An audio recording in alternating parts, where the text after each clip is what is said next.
పూజ చేయకుండా ఉండడం పెద్ద దైవద్రోహం అయినట్టుగా ఉందే. ఇంకా అన్నీ సర్దుకుంటాయిలే. రేపు ఉదయమే కృష్ణశాస్త్రి గారింటికి వెళ్ళాలి. ఆయనకి ఆరోగ్యం ఎలా ఉందని పలకరించి రావాలి. ఏంటా శేషు, ఆయన లేకపోతేనే ఆయన కొడుకున్నాడుగా.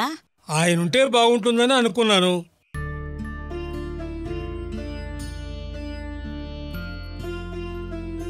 లక్ష్మి, ఇంట్లో వాళ్ల మాటలు విని నువ్వు బాధపడకమ్మా.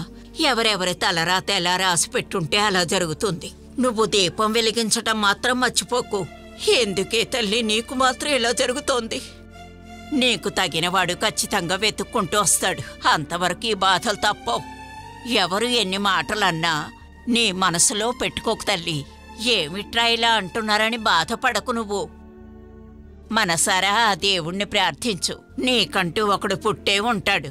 నీకులాగే జాతక దోషం వల్ల మధ్యలో పెళ్లిళ్ళు ఆగిపోతూ ఉంటాయి. అది సహజమే. దానికి మనమేం చేయలేం. భగవంతుణ్ణే నమ్ముకోవాలి. మనం వచ్చే వారం గుడికి వెళదాం. వాళ్ళేవైనా పరిహారాలు చెప్తే చేద్దాం. తప్పకుండా నీ సమస్యలు తీరిపోతాయి. దాంతో నీ జాతక దోషం తొలగిపోతుంది. నువ్వు దేనికి భయపడకమ్మా, సరేనా? ఏంటి బామ్మ, లక్ష్మితో ఏం చెప్తున్నారు? భయపెట్టట్లేదుగా? నేను దాన్ని భయపెడతానా చెప్పు? నా మాటలన్నీ చాటుగా వింటున్నారా? సరే బామ్మ, మీరెవరినైనా లవ్ చేశారా? నేను చేయకుండా ఉంటానా? నాకప్పుడు వయస్సు 16 ఏళ్ళు. శేషుకి కథకళి నేర్పడానికి వచ్చారు. ఆయన్ని చూడగానే నాకు బాగా నచ్చారు. శేషుకి కథకళి అరంగేట్రం జరిగిందో లేదో, నాకు మాత్రం మంచి జీవిత భాగస్వామి దొరికారు. కథకళి కోసం వేషాన్ని కూడా మార్చుకున్నారు. ఆయన ఎన్నో దేశాలు వెళ్లి రకరకాల వేషాలు కూడా వేశారు. ఆయన్ని మొదటిసారి చూడగానే నేను చెప్పేశాను, మీరు నాకు బాగా నచ్చారని. అందుకైన ఏమన్నారో తెలుసా? అదేలాగా నేను చూడగానే నచ్చాను నీకు. ఎందుకో తెలీదు, చూడగానే నచ్చేశారని చెప్పేశాను. అప్పుడు మీకు సిగ్గుగా లేదా? ఆయన్ని తలుచుకుంటే చాలు నాకు సిగ్గు ముంచుకొస్తుంది. కానీ మేం పెళ్లి చేసుకోలేకపోయాం. ఏంటి సమస్య? జాతక దోషం. పెద్దవాళ్ళు మా ఇద్దరు జాతకాలు కలవలేదని చెప్పి ఎవ్వరూ మా పెళ్లికి ఒప్పుకోలేదు. అప్పుడు మీరు చాలా బాధపడి ఉంటారు కదా? కాక మరేమిటి, ఏదైనా పరిహారం ఉందా అని అడిగాం. కానీ ఎలాంటి పరిహారం లేదని చెప్పారు. ఇలాంటి సమస్యలో నేను మాత్రం ఖచ్చితమైన నిర్ణయానికి వచ్చేశాను. పెళ్ళే అక్కర్లేదు, చివరి వరకు ఇలాగే ఉండిపోవాలనుకున్నాను. కానీ నీకు మాత్రం అలాంటిది ఏం జరగదు తల్లి. లక్ష్మి అక్కని మేవలా వదలంలే బామ్మ. మీరు చూస్తూ ఉండండి, అతి త్వరలో తనకి పెళ్ళవుతుందిలే.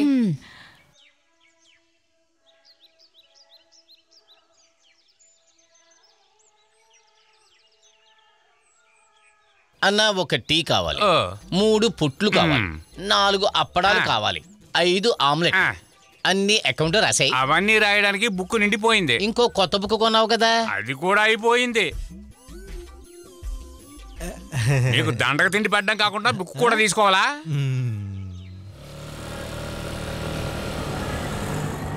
నీకు తిండి పెట్టడం నష్టం, బుక్ తీసుకోవడం నష్టమే. అన్నా పిలిచావా? వస్తున్నా. ఎందుకన్నా అందరి మీద కోపడుతున్నారు? కోపడొద్దన్నా.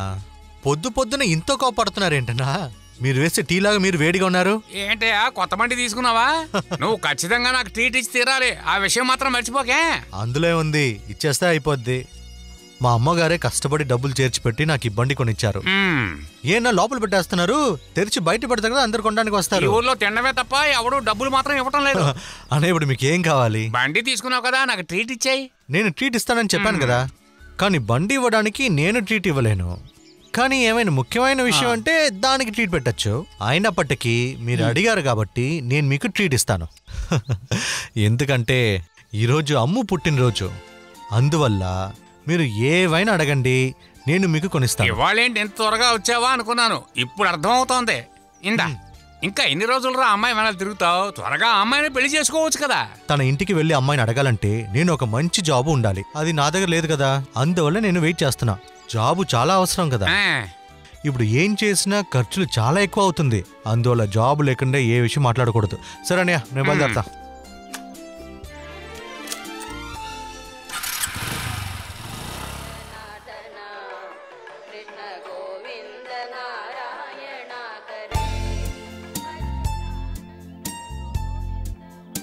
అక్క, ఏంట్రా? ఒక్క నిమిషం ఆగు, నేను వెళ్ళి చేపలు చూసొస్తాను.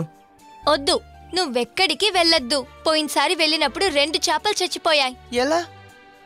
నువ్వెళ్ళి చూసావుగా, నీ కళ్ళు పడి చచ్చిపోయాయి. నేను అలా అంతా చేయలేదుకా. నిజంగానా? గుడి చేపలు కదా, నేనెందుకు అలా చేస్తాను? త్వరగా చూసేసిరా.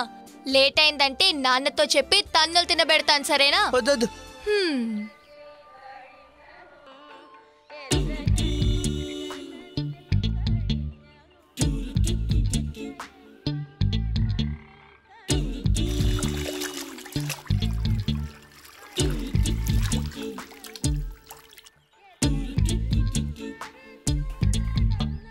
రే శ్రీ, అక్క, ఇక్కడ చాలా చేపలున్నాయి. అయ్యో, కళ్ళు పెట్టావా? పెద్దగా ఉన్నాయి. అలాగారా? సరే, చిన్నదిగా ఉంది. రే, త్వరగా పద, వెళ్దాం. ఎందుకు నా బండి ముందు వచ్చి పడుతున్నావు? పక్కకి తప్పుకో. ఇది కొత్తగా కొన్న బండి, మీద పడితే బండికి ఏమైనా అయిపోతుంది. తప్పుకో. అందరూ బుల్లెట్లో తిరుగుతున్నారు, ఇది కేవలం మామూలు బండేగా. ఓ, కొత్త బండని ఎక్కువ చేస్తున్నావులే. సరే, నా పుట్టినరోజు నాడు నాతో ఎందుకు ఇలా గొడవ పడుతున్నావు చెప్పు? ప్రేమతో 4 మాటలు హ్యాపీ బర్త్డే అంటే ఎలా ఉంటుంది చెప్పు? చాలా సంవత్సరాల తర్వాత ఇప్పుడే నాకు కొత్త బండి దొరికింది. ఇంకా హెల్మెట్ కొనాలి, యాక్సెసరీస్ కొనాలి, చాలా పనులు ఉన్నాయి. లేదంటే పోలీస్ వాళ్ళకి మామూలు కట్టే నా పర్సు ఖాళీ అయిపోతుంది. సరే, అయితే నేను బయలుదేరదా? నన్ను వదులుతావా? ఈరోజు నీకోసమే మొత్తం పనులు పూర్తి చేసుకున్నా. 2 చిన్న పనులు మాత్రమే ఉన్నాయి. దాన్ని ముగించుకొని నేను ఇంటికి వస్తాను. ఏంటిది, ప్రసాదమా? చా, ఇది నా మొహానికి అసలు బాగుండదు. బానే ఉంది. అయితే నేను బయలుదేరదా? వెళ్దామా అక్క? బండిని చూస్తే చాలా కొత్తదిగా ఉందేకా. నిన్ను చూడ్డానికి ఇప్పుడు వచ్చాడు, కానీ ఎందుకు ఒంటరిగా వెళ్ళాడని తెలియట్లేదు. నోర్ముయిరా. ఊరికే అరోకు. ఎప్పుడైనా నువ్వే కదా పెళ్లి చేసుకోబోయేది. దాని తర్వాత నువ్వు రోజు బండిలో వెళ్తావు. ఆ పెళ్ళి మా ఇద్దరికి ఎప్పుడు జరుగుతుందో. ఈ రోజు కొత్త బండిలో నేను వెళ్తాను, నువ్వు ఇంకో రోజు వెళ్ళు, సరేనా? నువ్వెక్కితే బండి యాక్సిడెంట్ కూడా అవ్వచ్చు. కోతి. రే, ఆగరా.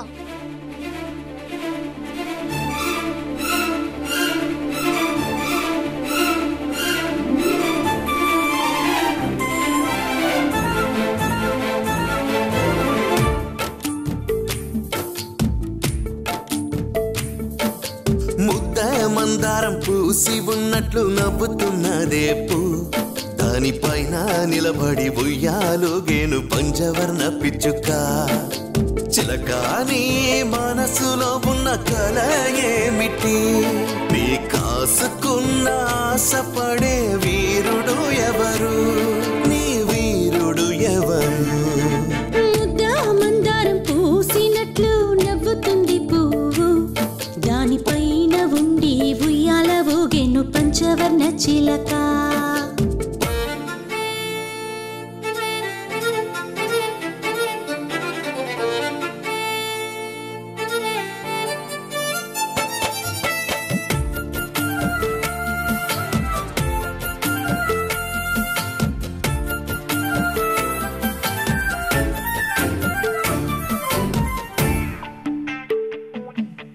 పసుపు రంగుతో పూసి ఉన్నది పూలదండ, ముగ్గు వేసినట్లు చక్కగా ఉందే కంటికి. ప్రేమ కలలు నిద్రలో ఏమో చేస్తున్నవే, చెప్పటానికి భాష ఏదని కనిపెట్టాయి. పసుపు రుద్దిన ప్రియవే, రెక్క వీస్తురావే. కొంచెం ఆపు బావా, నన్ను ఎక్కడ వెతుకుతావు? నీవు వెతికేదెవరిని? ముద్ద మందారం పూసినట్లు నవ్వుతుంది పువ్వు, దానిపైన ఉండి ఉయ్యాల ఊగెను చిలక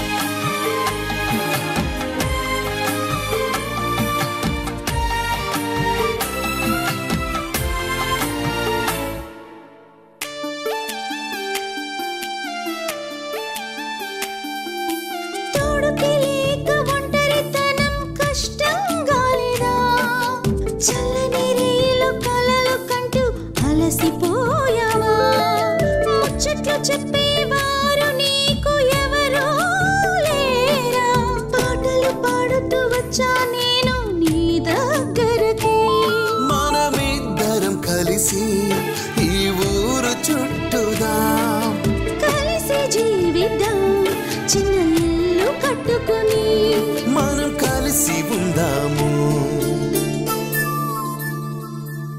ముద్దా మందారం పూసినట్లు నవ్వుతుంది పువ్వు దానిపైన నిలబడి ఉయ్యాలుగేను పంచవర్ణ పిచ్చుక చిలుక నీ మనసులో ఉన్న కల ఏమిటి నీ కాసుకున్న ఆశపడే వీరుడు ఎవరు అది ఎవరో చెప్పు ముద్ద మందారం పూసి ఉన్నట్లు నవ్వుతున్నదే పూ దానిపైన ఉండి ఉయ్యాల ఊగెను పంచవర్ణ చిలక